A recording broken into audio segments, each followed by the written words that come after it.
पूर्णिमा, उनकी बहुत बहुत बधाई हो। बाबा कुबेर भंडारी आप सबको स्वस्थ रखे। मेरा निवेदन है, अगर तुम्हारे घर में अशांति ज्यादा होती है, क्लेश बड़ा ज्यादा होता है, आप पूर्णिमा का व्रत करें ना करें, पर पूर्णिमा को खीर प्रसाद घर में अवश्य बना के घर में हर महीने की पूर्णिमा को खीर बनती हो। ध्यान दीजिएगा, बहुत सुंदर संवाद चल रहा है, बहुत ध्यान देने वाली बात है। प्रत्येक महीने की पूर्णिमा को जिसके घर में दूध की सामग्री बनती हो, दूध की सामग्री तैयार होती हो, खीर प्रसाद तैयार होता हो, उसके घर में कभी क्लेश नहीं हो सकता। चाहे सास बहू एक दूसरे के सामने वो कहे ना, वो सांप और नेवले की लड़ाई क्यों ना, फिर भी शांति हो जाती है। पर प्रत्येक महीने की पूर्णिमा होना चाहिए। ये नहीं कि तुमने एक महीने की पूर्णिमा पे बना लिया और दूसरे महीने की पूर्णिमा को गायब कर दिया। फिर किसी ने कह दिया आज चूरमा तो बन रहा है, दाल बाटी तो बन रही है चूरमे के साथ में, लड्डू बन रहे हैं, तो काय को खीर बना रही हो? तो तुमने अब वो खीर प्रसाद प्रत्येक महीने में एक बार ऐसा नियम बना लो, अपने दीवार पे लिख लो कि पूर्णिमा है और पूर्णिमा के दिन घर में खीर बनना ही है। केवल शरद पूर्णिमा अकेली पे नहीं हो, 12 महीने की पूर्णिमा करके देखने में क्या जा रहा है? देख लो बना के। नहीं तो ना तो सियोर वाला महाराज तुम्हारे यहाँ खाने आ रहा है, नहीं तो खीर तो अपने घर में ही है। कोई महाराज तो नहीं आएगा खाने के लिए कि सियोर वाला महाराज को तुम खीर का डब्बा पहुँचा दो कि हर महीने की पूर्णिमा को तुम्हें ही खाना है, तुम्हें ही बनाना है। इतनी सी बना लो, पर बनाओ, देखो कि घर में शांति होती कि नहीं होती। बनाकर जाने में क्या जा रहा है? नहीं तो खीर तो है ही सरी, अगर शांति नहीं हुई तो खीर तो है, खा ही लेंगे। पर बना के देखने में कुछ जा रहा है क्या? बनाओ।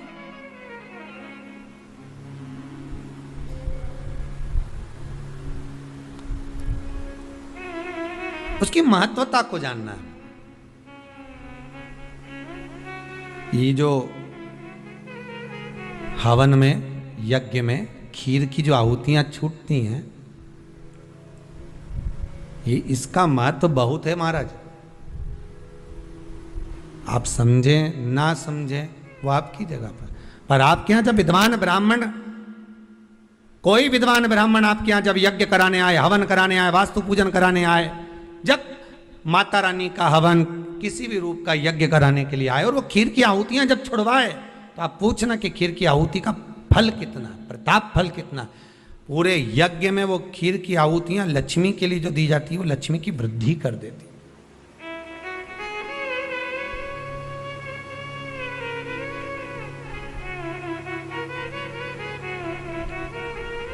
उसका महत्व कितना बढ़ जाता है,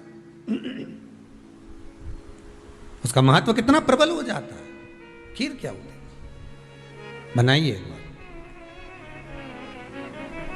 पूर्णिमा के व्रत का महत्व चंद्र से, और जिसके यहाँ क्लेश हो, कोई व्यक्ति मीठा बोलकर आपसे स्नेहवश, प्रेम बढ़ाकर, स्नेह बढ़ाकर, आपसे प्रेम वात्सल्यता करुणा स्नेह बढ़ाकर जब आपसे कुछ धन लेकर चले गया हो और अब आप उससे मांग रहे हो, आप उससे लेना चाहते हो और फोन कर रहे हो, मिलने जा रहे हो कि मेरा पैसा दे दे भैया, और वो प्रेम खत्म कर चुका है, स्नेह खत्म कर चुका है, धन नहीं दे रहा, वहां पर भी ये पूर्णिमा का व्रत काम करता है।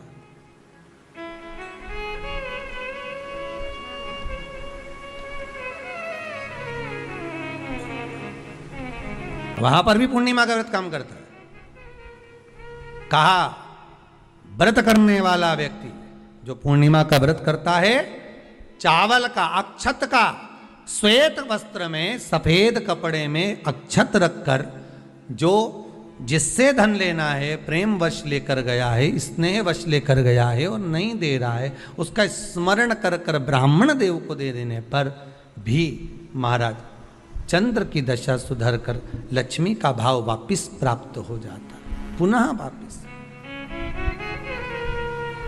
चंद्र से शिव भी जुड़े हैं, चंद्र से नारायण भी जुड़े हुए हैं। पूर्णिमा के दिन चावल का एक आखा दाना, आखा दाना जानते हो, पूरा खंडित चावल नहीं, कितना चावल, एक दाना चावल का शंकर भगवान के शिवलिंग पर समर्पित करिए। एक बेलपत्र जिसका डंडी का मुख अपनी ओर हो, जहाँ से चावल चढ़ाया है उस चावल के ऊपर अपनी कामना कर कर रख दीजिए और चंद्रमौली भगवान का स्मरण करिए। कौन से भगवान? शंकर भगवान का सर्वश्रेष्ठ सुंदर नाम है चंद्रमौली।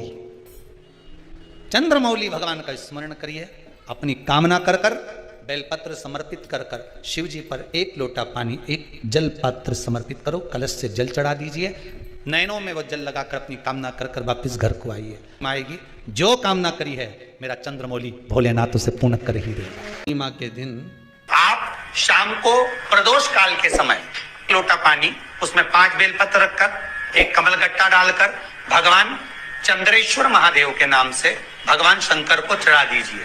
आपकी जो कामना हो वो कामना कर कर चढ़ाएं, विनती करें चंद्रेश्वर महादेव को और निवेदन करें कि हमारा ये कार्य सफल हो। एक महीने की पूर्णिमा को जिसके घर में दूध की सामग्री बनती हो, दूध की सामग्री तैयार होती हो, खीर प्रसाद तैयार होता हो, उसके घर में कभी क्लेश नहीं हो सकता। 4 तिथियां भारत की भूमि पर ऐसी वर्णित है जिन तिथियों में भी गंगा का जल हम शिव को अगर एक बूंद भी समर्पित कर रहे हैं, गंगा का जल मात्र एक आधी चम्मच भी, आचमन जितना भी अगर हम शिव को समर्पित कर रहे हैं तो उसका सुख आनंदित है। जैसे पंचमी तिथि, नवमी तिथि, दशमी तिथि, एकादशी, प्रदोष, पूर्णिमा, अमावस्या, ये तिथियां हमारे यहाँ जो दी गई हैं, इन तिथियों में अगर हम गंगा का मात्र थोड़ा सा जल भी अगर जल के पात्र में डालकर गंगा जी का जल थोड़ा सा भी शिव के पास लेकर जा रहे हैं तो ये एक भाव अपने भीतर होना चाहिए कि आप केवल गंगा का जल साधारण शिव मंदिर में समर्पित नहीं कर रहे हो, आप गंगा का जल भले अपने घर से लेकर जा रहे हो और थोड़ा सा भी जल ले जाकर अगर शिव को समर्पित कर रहे हो तो तुम्हारे भीतर ये भाव होना चाहिए कि मैं गंगोत्री से जल भरकर सीधे रामेश्वर में ले जाकर गंगा के जल को समर्पित कर रही हूँ। आप शिव को समर्पित कर रहे हैं, ये आपके भीतर एक भाव उत्पन्न होना चाहिए। सभी को सुंदर पूर्णिमा की बहुत बहुत बधाई हो। बाबा विश्वनाथ की कृपा आप पर सदा बनी रहे। आ गया पूर्णिमा की रात्रि, बड़े से बड़ी बीमारियां, बड़े से बड़े रोग, बड़े से बड़े बड़े कष्ट इस पूर्णिमा की रात्रि को छूट जाते हैं। दमे की बीमारी, श्वास की बीमारी, अनिद्रा की बीमारी, रात्रि को जगना, ये सारी बीमारियां पूर्णिमा की रात्रि को अगर व्यक्ति अपने जीवन को सुखमय बनाए, अपने जीवन को आनंदमय बनाए तो सब छूट सकते। पूर्णिमा की रात्रि को पीपल के पत्ते 5 लेकर उसके ऊपर खीर डालकर रात्रि को खा लेने से महाराज दमे की बीमारी, श्वास की बीमारी रुक जाती है। वो बीमारी बढ़ती नहीं है, उससे कष्ट नहीं होता। जिन बच्चों के नेत्र कमजोर होते हैं, रोशनी कमजोर होती है, पूर्णिमा के दिन रात्रि को 12 बजे भगवान चंद्रदेव का दर्शन कराइए। 5 से 7 मिनट तक नयन मिलाए चंद्रदेव के साथ और बाद में एक पीपल के पत्ते पर खीर जो चंद्र के नीचे रखी हुई है उसी खीर को चटा दीजिए। फिर चंद्र का दर्शन कराओ, फिर खीर को चटा दीजिए। महाराज नयन की ज्योति बढ़ती है, नींद नहीं आती तो निंद्रा देवी प्रवेश करती है, निंद्रा अच्छी आती है, आनंदित होता है। महाराज जिस व्यक्ति के शरीर में गांठ पड़ जाती हो, शरीर काला पड़ जाता हो, चट्टे पड़ जाते हो या दांत खाज खुजली हो जाता हो, उसके लिए भी पूर्णिमा की रात्रि को 12 बजे महाराज भगवान चंद्रदेव के लिए 21 दिए जलाए जाते हैं। उस 21 दिए की कालोच एक थाली में इकट्ठी करी जाती है। कालोच को इकट्ठी कर कर शरीर में गाय के घी के साथ में जहां जहां जगह पर चट्टे हैं, गांठ है, वहां लगाया जाता है। उसको 5 या 7 दिन लगाइए। उसके बाद में रोज प्रतिदिन लगाने के आधे घंटे बाद स्नान कर लीजिए, आराम लगना प्रारंभ हो जाता है। महाराज आज पूर्णिमा की रात्रि से लेकर कार्तिक पूर्णिमा की रात्रि के बीच में जो दामोदर भगवान का, कृष्ण का, शिव का मंगल आनंद करेगा, अभिषेक करेगा, पूजन करेगा, स्मरण करेगा, उसके सारे दुख दरिद्र दूर हो जाएंगे। रात्रि को आप बड़े प्रेम से खीर बनाओ, चंद्रदेव की साक्षी में रखो, भोग लगाओ भगवान श्री हरि को। बन सके अगर लक्ष्मी की कमी है, लक्ष्मी नहीं आ रही है, व्यापार नहीं चल रहा है, तकलीफ बहुत ज्यादा है, घर में कष्ट है, कर्जा ज्यादा है, तो एक तांबे के कलश के ऊपर, तांबे के कलश में पानी भरना, कटोरी रखना, उस पे लक्ष्मी जी की मूर्ति रखना। लक्ष्मी जी की मूर्ति नहीं हो तो चांदी का सिक्का रखना।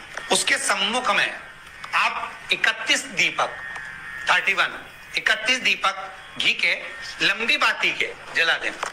महाराज एक एक कमल गट्टा उस 31 दिए के अंदर डाल देना और लक्ष्मी जी का पूजन करना, लक्ष्मी जी का स्मरण करना, खीर का भोग लगाना, पान के पत्ते पर खीर रखना, 5 पत्ते पर खीर का भोग लगाना और माता लक्ष्मी से विनती करना।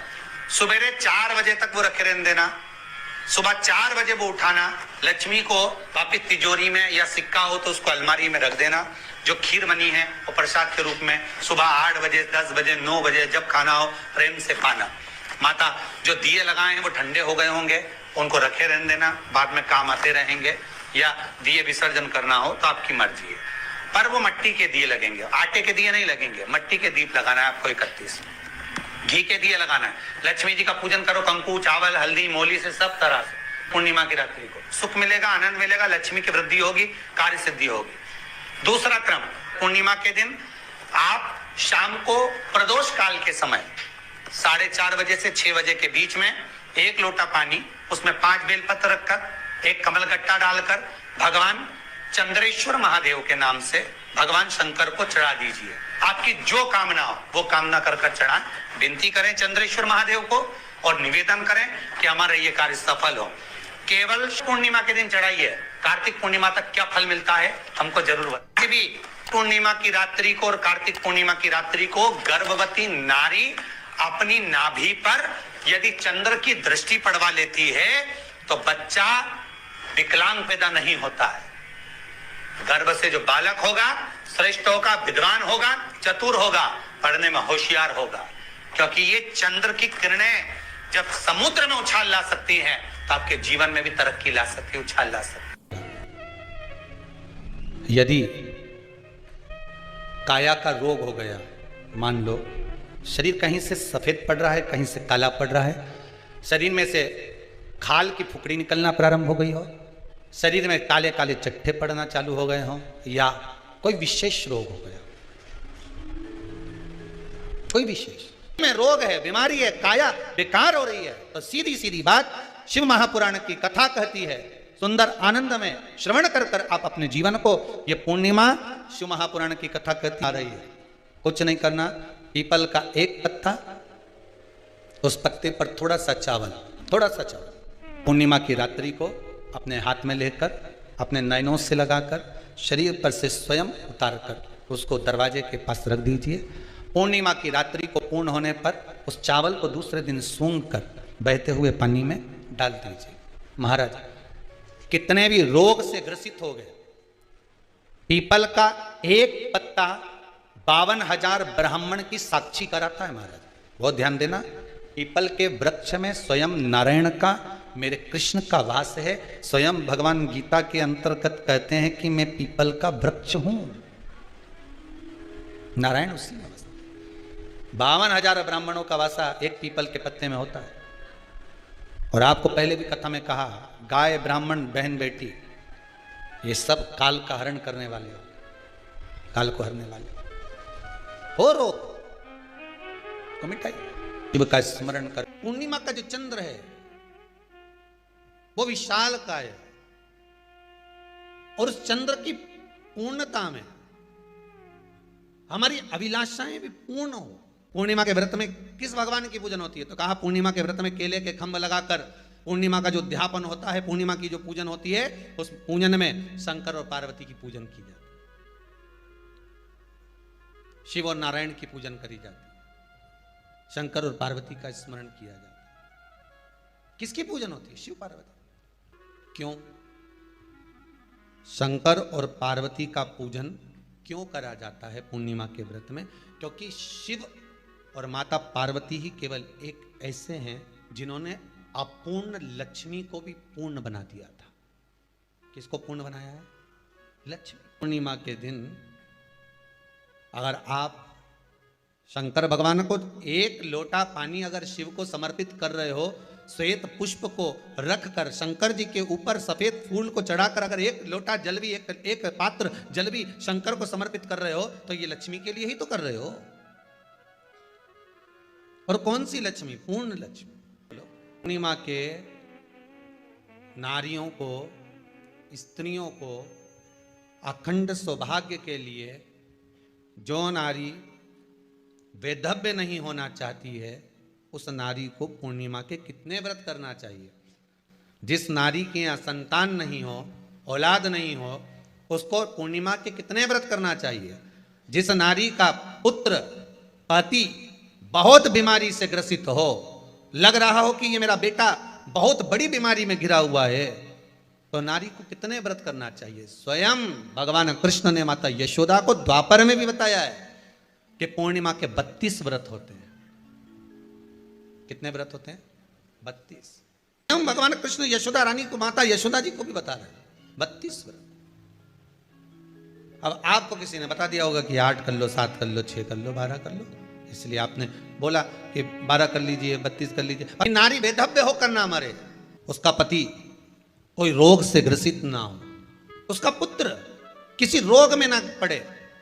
कितना सुंदर संवाद लिखा है, अगर किसी माता का पुत्र मान लो किसी नशे में डूबा हुआ है, कोई नशा कर रहा है और गलत नशा है, आपको लग रहा है कि ये नशे में डूबा हुआ है, आपको लग रहा है कि ये गलत जगह पर डूब गया है, आपको लग रहा है कि मदिरापान में, मांसाहार में या अधिक गांजा आदि का जो भी नशे होते हैं, जितने भी नशे, उसमें डूब चुका है, और माँ उसको समझा रही है तू नशे में मत डूब, तू इस काम को मत कर, तू ये गलत कर्म मत कर।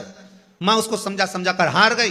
तो मेरा माताओं से निवेदन है, आप उसको समझाना बंद कर दो, एक काम करना प्रारंभ कर दीजिए। हमें जो शिव महापुराण के माध्यम से शास्त्र कह रहा है कि आप 32 पूर्णिमा के व्रत प्रारंभ कर दो। उसमें करना क्या है? आपको केवल जिस दिन व्रत रहे, रात्रि के समय पर कोई भी मीठा, कुछ भी सामग्री आप चंद्र की रोशनी में, चंद्र को अर्घ देने के बाद, पूजन करने के बाद उसको रखो, और वही सामग्री जो नशा कर रहा है उसको पूर्णिमा के दूसरे दिन उसको खिलाओ। आप धीरे धीरे खिलाना चालू करेंगे, जिस नशे में वो डूबा हुआ है उस नशे से वो छूटना प्रारंभ हो जाएगा। 2 पूर्णिमा व्रत करके तो देखो, तीसरे में तुम्हें जरूरत ही नहीं पड़ेगी, धीरे धीरे आप रुक, वो छूटना प्रारंभ हो जाएगा। अगर नारी अपने पुत्र और अपने पति के लिए, उसकी उम्र की वृद्धि के लिए, रोग मुक्ति के लिए, विश्व के ताप को कम करने वाले चंद्रदेव की आराधना पूर्णिमा के व्रत को धारण करती है, तो नारी उस व्रत के प्रभाव से अपने पुत्र और पति की बीमारी को, रोग को हर लेती है।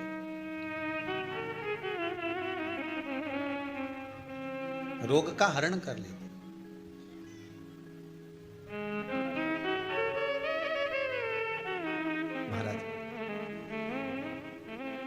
जो बच्चा बुद्धि से विकलांग हो, विद्या में कमजोर हो, परीक्षा हॉल में पेपर देते समय भूल जाता हो, वे एक काम ना करता हो, निवेदन है किसी भी पूर्णिमा की रात्रि को 12 बजे गाय के, गौ माता देसी गाय के जो 4 थन होते हैं, उन 4 थन में से जो आगे के थन होते हैं, 2 पीछे की ओर होते हैं, 2 आगे की ओर होते हैं, तो जो आगे के 2 थन हैं उस थन का दूध निकलवा लिया जाए, और उस दूध का कोई भी मीठा पदार्थ बनाओ तो ठीक है, ना बनाओ तो उसी दूध में शक्कर मिलाकर पूर्णिमा की रात्रि को, जो विवेक से कमजोर हो, बुद्धि से कमजोर हो, या याद करा हुआ सब भूल जाते हो, या आपके लिए भी है कोई चीज रखते हो भूल जाते हो, विवेक याद नहीं रहता, बुद्धि में इतना प्रबल बल नहीं आ पाता, याददाश्त कमजोर होती चली जा रही, तो किसी भी पूर्णिमा की रात्रि को 12 बजे गाय के आगे के 2 थन का दूध, उसमें कोई पदार्थ, शक्कर, गुड़ कुछ भी मिलाकर भगवान के चंद्रदेव की साक्षी में उसको पिला दिया जाए। महाराज बार बार पिलाने की जरूरत ही नहीं पड़ेगी, एक ही बार में काम कर जाएगा और विवेक पूर्ण तरह से कार्य करने लगेगा। इसी गाय के आगे के 2 थन का दूध बड़ा प्रबल होता है। पूर्णिमा की रात्रि को 12 बजे उसका प्रयोग किया जाए। दूध को निकाल लो, शाम के समय, रात्रि के समय ग्वाले से कहकर, जिसके यहाँ पर देसी गाय हो वहां निकलवा कर उसको रखा जाए, उसका पान करा जाए। रोग बीमारी में प्रबलता का विधान में कहा गया कि 32 पूर्णिमा का पहला संकल्प होना चाहिए, उसके बाद आपकी 32 पूरी हो जाए, फिर आप दूसरे और व्रत कर लो, फिर 32 कर लो, फिर 32 कर लो, पर उसमें पूर्णता का भाव। नैनों में नंबर बढ़ते चले जा रहे हो, चश्मा उतर नहीं रहा हो, दूर का नहीं दिखे, कहीं किसी को पास का नहीं दिखे, रहते हैं। उसके लिए तुलसी की जो डंडी होती है, तुलसी जैसे बेलपत्र की जो ये डंडी है, ऐसी तुलसी का जो पत्ता होता है, उस पत्ते की जो डंडी होती है, उस डंडी को चंद्रमा को देखा जाता है, उस डंडी की जो कोर होती है, उस कोर को दृष्टि से मिलाया जाता है। माँ की रात्रि ठीक 12 बजे आप चंद्रमा की, जैसे चंद्रमा का भाग, उस चंद्रमा के भाग को आप उस डंडी के भाग से निहारने का प्रयास करें। महाराज घर में आई है, घी का दिया लगाई है, उस घी के दीप को लगाने के बाद पूर्णिमा के दिन उस पर एक प्लेट थोड़ी तिरछी करके रख दो, जिससे उसकी कालोच काई की, उस दीप की, घी के दीप की कालोच उस प्लेट पर आ जाए। थोड़ी सी कालोच ले लीजिए, 5-10 मिनट में आ जाएगी। उसको गाय के घी में मिलाकर आंखों में सुरमा लगाकर रात्रि को सो जाइए। 3 दिन बाद आप महसूस करेंगे कि नेत्र की ज्योति बढ़ना प्रारंभ हो रही है। अब इस प्रयोग को करने में कोई धन लगा तुम्हारा? अरे बोलो तो सही, कोई दौलत लगी तुम्हारी, कोई संपदा, या फिर तुमने सियोर वाला महाराज के लाके खूब बटोर के दे दिया, कुछ लगा? नहीं। तुम करोगे, लाभ तुम्हें मिलेगा। ये जितनी पूर्णिमा के व्रत हैं, जितने 12 महीने जो पूर्णिमा पड़ती है, पूनम पड़ती है, ये भले दुनिया के लोग कहते हैं कि ये भगवान राधा और कृष्ण से संबंध, हम और कृष्ण से संबंध रखते हैं, पर इनका यदि सही संबंध समझा जाए, इनके सही संबंध का यदि स्मरण करा जाए, इनके सही संबंधों का यदि वर्णन किया जाए, तो शिव और चंद्रमा के जो मिलन का केंद्र बिंदु है वही पूर्णिमा है। केवल एक पूर्णिमा वहीं तक नहीं रही कि भगवान कृष्ण और राधा जी ने रास किया, केवल वहीं तक उसकी सीमितता नहीं है। अध्यात्म महापुराण की कथा कहती है, महाराज पूर्णिमा का जो चंद्र है वो विशाल का है, और उस चंद्र की पूर्णता में हमारी अभिलाषाएं भी पूर्ण हो। आप आस्था चैनल के माध्यम से जितने लोग कथा सुन रहे हैं, फेसबुक यूट्यूब पर जितने कथा सुन रहे हैं, और कुबेरेश्वर धाम में जितने कथा सुन रहे हैं, आप में से कितने लोग हैं जो पूर्णिमा का व्रत करते हैं? जो माताएं करती हो जरा हाथ उठाइए। पूर्णिमा का व्रत जो करती है, करते हो ना आप लोग? रखिए हाथ। अब पूर्णिमा के व्रत में आपने कई बार किताब पढ़ी होगी पूर्णिमा की, या आपने व्रत किया होगा, या पूर्णिमा का व्रत आप धारण करे होगे, तो उसमें पूजन कौन से भगवान की होती है? पूर्णिमा के व्रत में किस भगवान की पूजन होती है? तो कहा पूर्णिमा के व्रत में केले के खंभ लगाकर पूर्णिमा का जो अध्यापन होता है, पूर्णिमा की जो पूजन होती है, उस पूजन में शंकर और पार्वती की पूजन की जाती है, शिव और नारायण की पूजन करी जाती है, शंकर और पार्वती का स्मरण किया जाता है। किसकी पूजन होती है? शिव पार्वती। क्यों शंकर और पार्वती का पूजन क्यों करा जाता है पूर्णिमा के व्रत में? क्योंकि शिव और माता पार्वती ही केवल एक ऐसे हैं जिन्होंने अपूर्ण लक्ष्मी को भी पूर्ण बना दिया था। किसको पूर्ण बनाया है? लक्ष्मी। पूर्णिमा के दिन अगर आप शंकर भगवान को एक लोटा पानी अगर शिव को समर्पित कर रहे हो, श्वेत पुष्प को रखकर शंकर जी के ऊपर सफेद फूल को चढ़ाकर अगर एक लोटा जल भी, एक पात्र जल भी शंकर को समर्पित कर रहे हो, तो ये लक्ष्मी के लिए ही तो कर रहे हो। और कौन सी लक्ष्मी? पूर्ण लक्ष्मी। पूर्ण लक्ष्मी। आपको पहले भी कथा में कहा, एक बार भगवान विष्णु के सामने लक्ष्मी मैया ने बहुत तेज स्वर में कह दिया था, नारायण, दुनिया के लोग आपका नाम जपते हैं, दुनिया के लोग नारायण नारायण कहते हैं, दुनिया के लोग आपका भजन करते हैं, पर सत्य मायने में कहूं ना तो मेरे बिना दुनिया के लोगों की नहीं चल सकती, मेरे बिना दुनिया नहीं चल सकती, संसार मेरे बिना नहीं चल सकता। भगवान विष्णु ने कहा ये तो गलत है लक्ष्मी आपका कहना। एक दिन लक्ष्मी को अहंकार आ गया, अहंकार के संबोधन जब माता लक्ष्मी करने लगी तो भगवान, उसी समय पर भगवान विष्णु को क्रोध आ गया, और भगवान विष्णु ने कह दिया, लक्ष्मी तू इतनी बड़ी बड़ी बात कहती है कि तेरे बिना नहीं रह सकती संसार? मैं तुझे कहता हूं लक्ष्मी तू अपूर्ण है, तू अपूर्ण है, तू पूर्ण कब हो गई?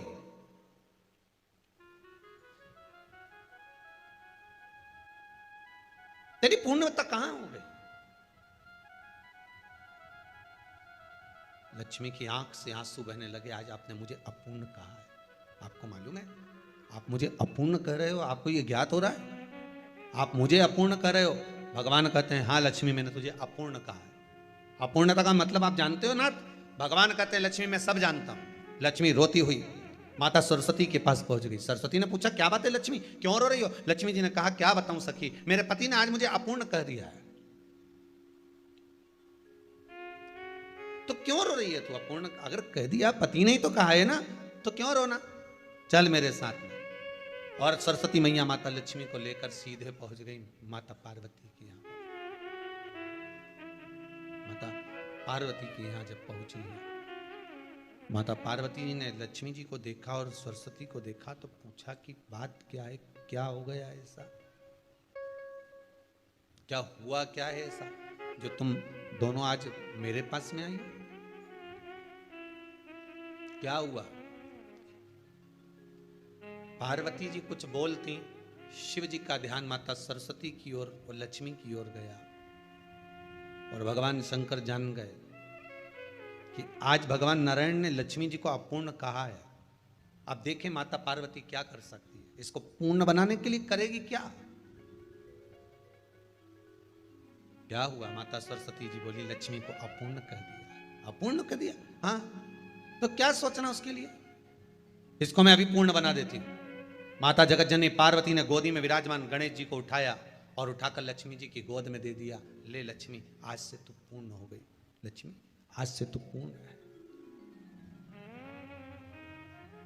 गोदी में जब तक संतान नहीं है तो नारी को लोग अपूर्ण समझते हैं, पर माता पार्वती जी ने संपूर्ण ब्रह्मांड में एक सिद्धता प्रदान कर दी कि अपने गोदी के लाल को, अपने गोदी के पुत्र को माता ने लक्ष्मी की गोद में देकर लक्ष्मी को पूर्ण बना दिया। वो दिन कौन सा था, पूर्णिमा का दिन, लक्ष्मी को पूर्ण करने का दिन,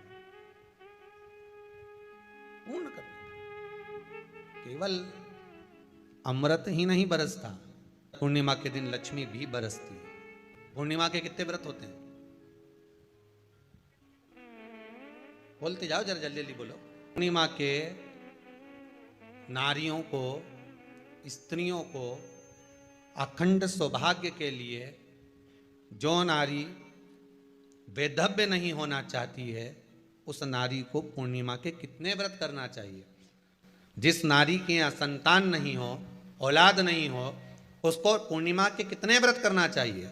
जिस नारी का पुत्र, पति बहुत बीमारी से ग्रसित हो, लग रहा हो कि ये मेरा बेटा बहुत बड़ी बीमारी में घिरा हुआ है, तो नारी को कितने व्रत करना चाहिए। स्वयं भगवान कृष्ण ने माता यशोदा को द्वापर में भी बताया है कि पूर्णिमा के 32 व्रत होते हैं। कितने व्रत होते हैं, 32। हम भगवान कृष्ण यशोदा रानी को, माता यशोदा जी को भी बता रहे हैं 32 व्रत। अब आपको किसी ने बता दिया होगा कि 8 कर लो, 7 कर लो, 6 कर लो, 12 कर लो, इसलिए आपने बोला कि 12 कर लीजिए, 32 कर लीजिए। अरे यहां तो द्वापर की कथा भी कहती है। यशोदा जी ने एक बार भगवान कृष्ण को रोक कर कह दिया, ए कन्हैया रुको। कन्हैया बोले, बोलो माँ क्या बात है, कन्हैया जरा रुकिए, इधर आओ जरा। भगवान कृष्ण आए, हाँ माँ बोलिए। जगह का प्रसंग है ये, जिस समय पर राधा रानी कुरुक्षेत्र में नंद बाबा और यशोदा जी को लेकर कुरुक्षेत्र के कुंड में, ब्रह्म सरोवर में स्नान कराने के लिए लेकर जाती है, ग्रहण का समय पर। और जब भगवान कृष्ण उस कुरुक्षेत्र के उस सरोवर में स्नान करने आते हैं, तब यशोदा जी ने अपने लाला से प्रश्न किया है, पूछा है कि नारी वैधव्य होकर ना मरे, उसका पति कोई रोग से ग्रसित ना हो, उसका पुत्र किसी रोग में ना पड़े। कितना सुंदर संवाद लिखा है। अगर किसी माता का पुत्र मान लो किसी नशे में डूबा हुआ है, कोई नशा कर रहा है और गलत नशा है, आपको लग रहा है कि ये नशे में डूबा हुआ है, आपको लग रहा है कि ये गलत जगह पर डूब गया है, आपको लग रहा है कि मद्रापान में, मांसाहार में या अधिक गांजा आदि का जो भी नशे होते हैं, जितने भी नशे, उसमें डूब चुका है। और माँ उसको समझा रही है, तू नशे में मत डूब, तू इस काम को मत कर, तू ये गलत कर्म मत कर। माँ उसको समझा कर हार गई। तो मेरा माताओं से निवेदन है, आप उसको समझाना बंद कर दो, एक काम करना प्रारंभ कर दीजिए। हमें जो शिव महापुराण के माध्यम से शास्त्र कह रहा है कि आप 32 पूर्णिमा के व्रत प्रारंभ कर दो। उसमें करना क्या है आपको, केवल जिस दिन व्रत रहे रात्रि के समय पर कोई भी मीठा कुछ भी सामग्री आप चंद्र की रोशनी में, चंद्र को अर्घ देने के बाद, पूजन करने के बाद उसको रखो, और वही सामग्री जो नशा कर रहा है उसको पूर्णिमा के दूसरे दिन उसको खिलाओ। आप धीरे धीरे खिलाना चालू करेंगे, जिस नशे में वो डूबा हुआ उस नशे से वो छूटना प्रारंभ हो जाएगा। 2 पूर्णिमा व्रत करके तो देखो, तीसरे में तुम्हें जरूरत ही नहीं, धीरे धीरे आप रुक, वो छूटना प्रारंभ हो जाएगा। स्वयं भगवान कर रहे हैं। यशोदा मैया ने कन्हैया को रोक लिया कुरुक्षेत्र के उस मैदान में, और भगवान कृष्ण का दर्शन माता यशोदा जी करी। बहुत बहुत दिनों के बाद माँ को, आज माता यशोदा को लाला का दर्शन हुआ, बहुत समय के बाद, जानने के बाद, बहुत समय। कृष्ण से माता यशोदा जी ने पूछा, कन्हैया लो, किसी नारी का पुत्र या पति रोग से ग्रसित हो,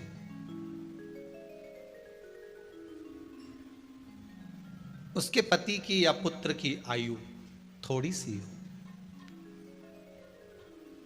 तो हे कृष्ण, उस नारी को कौन सा व्रत धारण करना चाहिए या किसकी पूजन करना चाहिए? ये कुरुक्षेत्र की भूमि का संवाद है।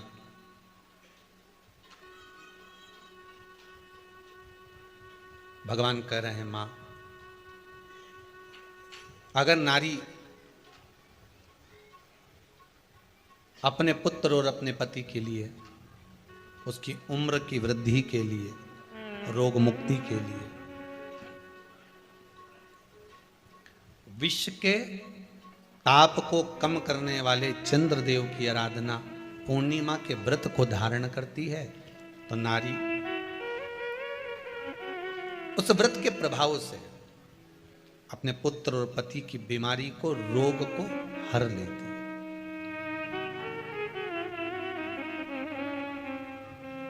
रोग का हरण कर लेती।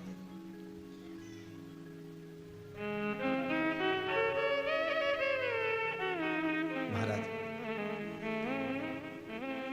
जो बच्चा बुद्धि से विकलांग हो, विद्या में कमजोर हो, परीक्षा हॉल में पेपर देते समय भूल जाता हो, विवेक काम ना करता हो, तो निवेदन है, किसी भी पूर्णिमा की रात्रि को 12 बजे गाय के, गौ माता देसी गाय के जो 4 थन होते हैं, उन 4 थन में से जो आगे के थन होते हैं, 2 पीछे की ओर होते हैं, 2 आगे की ओर होते हैं, तो जो आगे के 2 थन है, उस थन का दूध निकलवा लिया जाए, और उस दूध का कोई भी मीठा पदार्थ बनाओ तो ठीक है, ना बनाओ तो उसी दूध में शक्कर मिलाकर पूर्णिमा की रात्रि को, जो विवेक से कमजोर हो, बुद्धि से कमजोर हो, या याद करा हुआ सब भूल जाते हो, या आपके लिए भी है, कोई चीज रखते हो भूल जाते हो, विवेक याद नहीं रहता, बुद्धि में इतना प्रबल बल नहीं आ पाता, याददाश्त कमजोर होती चली जा रही, तो किसी भी पूर्णिमा की रात्रि को 12 बजे गाय के आगे के 2 थन का दूध, उसमें कोई पदार्थ, शक्कर, गुड़ कुछ भी मिलाकर भगवान के चंद्रदेव की साक्षी में उसको पिला दिया जाए। महाराज, बार बार पिलाने की जरूरत ही नहीं पड़ेगी, एक ही बार में काम कर जाएगा और विवेक पूर्ण तरह से कार्य करने जाएगा। इसी गाय के आगे के 2 थन का दूध बड़ा प्रबल होता है। पूर्णिमा की रात्रि को 12 बजे उसका प्रयोग किया जाए। दूध को निकाल लो, शाम के समय, रात्रि के समय ग्वाले से कहकर, जिसके यहाँ पर देसी गाय हो, वहां निकलवा कर उसको रखा जाए, उसका पान करा जाए। रोग बीमारी में प्रबलता है, तो मां यशोदा जी जग कल्याण के लिए पूछ रही है। जब देवता 33 कोटि देवता उस चंद्र के इंतजार में रहते हैं कि ये चंद्र प्रबल होगा, तब जाकर ये चंद्र यहाँ पहुंचेगा, तब जाकर हम मंथन करेंगे, तब जाकर वो अमृत मिलेगा, और उस अमृत को देवता धारण करेंगे तो वो आनंद पा जाएंगे। हम क्यों एक एक पूर्णिमा छोड़ें? एक एक पूर्णिमा के महत्व को जानिए। कोई पूर्णिमा साधारण नहीं है, कोई प्रदोष साधारण नहीं है, कोई शिवरात्रि साधारण नहीं है। 12 महीने शिवरात्रि पड़ती है, 12 महीने में प्रदोष पड़ते हैं, उसका महत्व ही नहीं जान पाते। कौन से प्रदोष पर क्या करना है, कौन सी पूर्णिमा को क्या धारण करना है, कौन सी शिवरात्रि पर। कई लोगों को तो यहां तक नहीं मालूम था कि भाई श्रावण के महीने में भी शिवरात्रि आती है। वो तो बस लोगों के कि शिवरात्रि का पूजन हुआ, तो उसका स्मरण क्यों छोड़े हम? अगर ये वेद और शास्त्र ब्राह्मणों को दिए गए हैं, ये वेद और शास्त्र विद्वज्जन को दिए गए हैं, तो इसका स्मरण होना चाहिए कि हम निकाल कर जनमानस तक ये चीज पहुंचाएं कि हमें इस दिन ये पूजन करना है, उसका स्मरण होना चाहिए। भगवान कृष्ण से यशोदा जी ने पूछा तो भगवान कृष्ण ने कहा, मां, पूर्णिमा का व्रत अगर नारी 32 पूर्णिमा धारण कर लेती है तो वो नारी वेदव्य होकर नहीं जाती। पर आप लोग व्रत जो करते हो ना, जो भी व्रत आप लोग उठाते हो, सोमवार का व्रत जैसे किसी माता जी ने उठा लिया और वो उठाने के बाद, हम तो शादी नहीं हुई थी ना जब भी सोमवार व्रत करते थे, अब शादी हो गई अभी भी हम सोमवार का व्रत कर रहे हैं, करे जा रहे हैं, करे जा रहे हैं, करे जा रहे हैं, और उसका कोई उद्यापन नहीं करा, कोई संकल्प नहीं लिया गया कि मैं 5 करूंगी कि 16 करूंगी कि 25 करूंगी कि 31 करूंगी कि 21 करूंगी। इसलिए पूर्णिमा व्रत का विधान में कहा गया कि 32 पूर्णिमा का पहला संकल्प होना चाहिए, उसके बाद आपकी 32 पूरी हो जाए, फिर आप दूसरे और व्रत कर लो, फिर 32 कर लो, फिर 32 कर लो, पर उसमें पूर्णता का भाव। अभी तक किसी किसी के सोमवार और गुरुवार और शुक्रवार के व्रत ही पूर्ण नहीं हुआ, अभी तक चल रहा है, अभी तक चल रहा है। हम तो सोमवार का व्रत करते हैं, हम तो शनिवार करते हैं, अब शनिवार करते करते 4 साल हो गए, 6 साल हो गए, 5 साल हो गए। भगवान को तो थोड़ा बहुत कुछ खिला पिला के उनको एक बार तो विश्राम दे। भगवान भी मन में सोच रहे अब तो निपटेगी तभी छोड़ेगी। कोई भी व्रत आप करो, उस व्रत का एक संकल्प, एक नियम कि मैं इतने व्रत करूंगी, ये मेरा नियम। जैसे नवरात्रि के 9 दिन मैंने करे, व्रत धारण करे, 10वें दिन उसको छोड़ दिया। अब तुम तो सोच कर बैठी कि ये मैं 9 दिन धारण कर लूंगी न, एक दिन बाद एकादशी पड़ रही है तो 10वें के दिन कौन छोड़े, दशहरे का भी व्रत ये भी कर लूँ, 11 भी पूरी कर लूँ, उसके बाद प्रदोष भी कर लूँ, और प्रदोष के बाद में मैं फिर जो द्वादशी पड़ी 12 पड़ी वो कर पुरा के इसके बाद ही छोड़ूंगी। थोड़ा सा जिस व्रत को उठाया गया, जिस व्रत का नियम लिया गया है, उस व्रत का प्रदान कर कर फिर उसको थोड़ा सा भाग प्रदान कर कर हमने ये व्रत पूर्ण कर लिए। भगवान हमारा ये व्रत आपकी कृपा से, हे विश्वनाथ, हे शंभु, हे त्रिकालदर्शी, हे कैलाशी, मेरी 26 एकादशी आज पूर्ण आपकी कृपा से हुई है, इसलिए मैं उद्यापन कर रही हूँ, आपकी कृपा से कर रही हूँ। उसके बाद फिर उठाऊंगी, फिर कर लूंगी, पर आज मैंने पूर्णता का भाव लिया। उद्यापन नहीं करो तो किसी विद्वान ब्राह्मण को घर में बुलाकर अभिषेक पूजन करा लो, उसको भोजन करा दो, दक्षिणा अधिक प्रदान कर कर उसको विदा कर दो, उसमें भी सुख का भाग। इतनी पूर्णिमा जम के बोल दो, 32 पूर्णिमा। कौन कर रहे हैं? भगवान कृष्ण। किसको कर रहे हैं? माता यशोदा को। किसने ये व्रत धारण किया? तुम्हें कुछ मालूम है किसका होता है ये व्रत? भगवान कृष्ण ने कहा ये शंकर और पार्वती का व्रत है। किसका व्रत है? शिव और पार्वती का। पूर्णिमा का व्रत शंकर और पार्वती का व्रत। तो कोई कहे कि ये तो भगवान कृष्ण का व्रत है, तो ये तो कृष्ण भगवान तो द्वापर में आए हैं, पर पूर्णिमा का व्रत तो स्वयं माता पार्वती जी ने भी धारण करा है। जिस समय पर कार्तिकेय महाराज को गंगा मैया प्रकट कर रही थी और तारकासुर का जब संहार करना था, तब माता पार्वती ने शंकर जी से पूछा था कि तारकासुर को मारने के लिए आपके पुत्र की जरूरत है, आपका पुत्र प्रकट कैसे होगा, क्योंकि आप तब साधना में लगे रहते हो। भगवान कहते हैं चिंता मत कर, तू एक काम कर, पूर्णिमा व्रत को धारण कर। मां पार्वती भी जिस व्रत को धारण करी है, तो कोई कोई ये द्वापर का व्रत है। यहां तो शास्त्र कह रहा है कि कोई भी अगर आप प्रसंग धारण कर रहे हो, कोई भी आप नियम धारण कर रहे हो, कोई भी आप व्रत धारण कर रहे हो, या आप किसी भी तरह का पुण्य भाग धारण कर रहे हो, तो उसमें जड़ की मूलता होना चाहिए। जड़ कहां? केवल पूर्णिमा का व्रत कोई केवल द्वापर का नहीं है, केवल त्रेता का नहीं, ये तो सतयुग के भी आगे का निकलता है। ना जाने कितने सतयुग, कितने त्रेता, कितने द्वापर हुए, तब से चला। नैनों में नंबर बढ़ते चले जा रहे हो, चश्मा उतर नहीं रहा हो, दूर का नहीं दिखे, कहीं किसी को पास का नहीं दिखे, रहते हैं। उसके लिए तुलसी की जो डंडी होती है, तुलसी जैसे बेलपत्र की जो ये डंडी है, ऐसे ही तुलसी का जो पत्ता होता है, उस पत्ते की जो डंडी होती है, उस डंडी को चंद्रमा को देखा जाता है। उस डंडी की जो कोर होती है, उस कोर को दृष्टि से मिलाया जाता है। माँ की रात्रि ठीक 12 बजे आप चंद्रमा की, जैसे चंद्रमा का भाग, उस चंद्रमा के भाग को आप उस डंडी के भाग से निहारने का प्रयास करिए। महाराज घर में आई है, घी का दिया लगाई है, उस घी के दीप को लगाने के बाद पूर्णिमा के दिन उस पर एक प्लेट थोड़ी तिरछी कर रख दो, जिससे उसकी कालोच काई की, उस दीप की, घी के दीप की कालोच उस प्लेट पर आ जाए। थोड़ी सी कालोच ले लीजिए, 5-10 मिनट में आ जाएगी। उसको गाय के घी में मिलाकर आंखों में सुरमा लगाकर रात्रि को सो जाइए। 3 दिन बाद आप महसूस करेंगे कि नेत्र की ज्योति बढ़ना प्रारंभ हो रही है। अब इस प्रयोग को करने में कोई धन लगा तुम्हारा? अरे बोलो तो सही। कोई दौलत लगी तुम्हारी, कोई संपदा या फिर तुमने सियोर वाला महाराज के लाके खूब बटोर के दे दिया, कुछ लगा नहीं। तुम करोगे लाभ तुम्हें मिलेगा। ये जितनी पूर्णिमा के व्रत हैं, जितने 12 महीने जो पूर्णिमा पड़ती है, पूनम पड़ती है, ये भले दुनिया के लोग कहते हैं कि ये भगवान राधा और कृष्ण से संबंध, हम और कृष्ण से संबंध रखते हैं, पर इनका यदि सही संबंध समझा जाए, इनके सही संबंध का यदि स्मरण करा जाए, इनके सही संबंधों का यदि वर्णन किया जाए, तो शिव और चंद्रमा के जो मिलन का केंद्र बिंदु है वही पूर्णिमा है। केवल एक पूर्णिमा वहीं तक नहीं रही कि भगवान कृष्ण और राधा जी ने रास किया, केवल वहीं तक उसकी सीमितता नहीं है।